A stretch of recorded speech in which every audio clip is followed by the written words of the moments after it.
Hi, hello, வணக்கம். Welcome back to Trend Breakers Academy.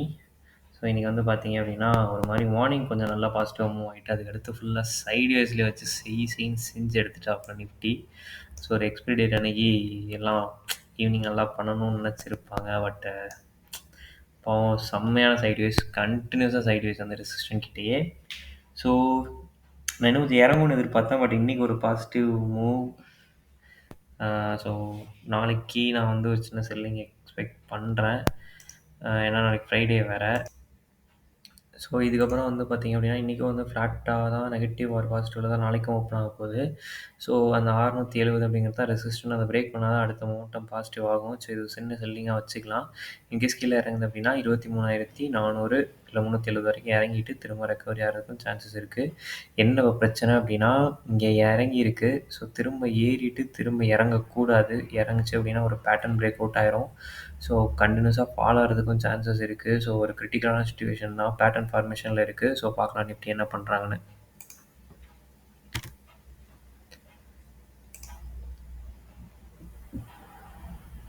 So bank நிஃப்டிலையும் same pattern formation தான். So 51,000ங்கிறது நல்ல சப்போர்ட் லெவல். ஸோ அதிலே இருக்கிறது சந்தோஷம்தான். ஆனால் இப்போதைக்கு இவன் வந்து என்னை பொறுத்த வரைக்கும் 51,800 தாண்டணும். 52க்காவது அவன் போயிடணும். போயிட்டான் அப்படின்னா கண்டினியூஸாக அடுத்து மேலே போக ஆரம்பிச்சிருவான். பார்ப்போம் என்ன நடக்குது அப்படின்னு சொல்லிட்டு. ஸோ நாளைக்கு என்னை பொறுத்த வரைக்கும் ஃப்ளாட்டாக தான் ஓப்பன் ஆக போகுதுன்னு நினைக்கிறேன். ஸோ ஃப்ளாட் ஓப்பன் ஆச்சுன்னா 51,000 அப்படிங்கிறது சப்போர்ட்டு, 51,800 அப்படிங்கிறது ரெசிஸ்டன்ட். ஓகேங்களா?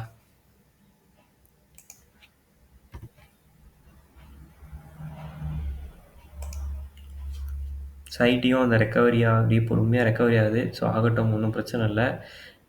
எனக்கு கொஞ்சம் இறங்கணும்னு எனக்கு ஓகே, எனக்கு இது ஓகே தான். அவன் வந்து மேலே உடைக்க வேண்டிய பாயிண்ட் வந்து 38,200 உடைச்சானா நல்ல ஹை வந்து ஐடி வந்து போகும். ஹெச்டிஎஃப்சி பேங்க் நேற்று செல்லிங், இன்றைக்கி கொஞ்சம் ரெக்கவரி. ஸோ நல்ல ஹைக் போகிறதுக்கு சான்சஸ் இருக்குது. Next resistant 1876. ஓகேங்களா? நல்லா தான் இருக்குது. ஹெச்டிஎஃப்சி பேங்க்லாம் நல்லா தான் இருக்குது. ரிலையன்ஸ் தான் வந்து அந்த இடத்த மற்ற எல்லாமே இன்றைக்கி நல்லா பாசிட்டிவாக மூவ் இருந்தாலும் ரிலையன்ஸ் பாசிட்டிவாக மூவ் இல்லை. ஸோ பார்க்கலாம் என்ன நடக்குது அப்படின்னு சொல்லிட்டு. ஓகேங்களா? ஓகே, நிறைய பேர் வீடியோஸ் பார்க்குறீங்க. உங்களுக்கு யூஸ்ஃபுல் கண்டென்ட் போகிறவங்க ட்ரெண்ட் பிரேக்கர்ஸ் அகாடமி இது வரைக்கும் நீங்கள் ஃபாலோ பண்ணல அப்படின்னா ஃபாலோ பண்ணிக்கோங்க. தேங்க்யூ ஃபார் வாட்சிங்.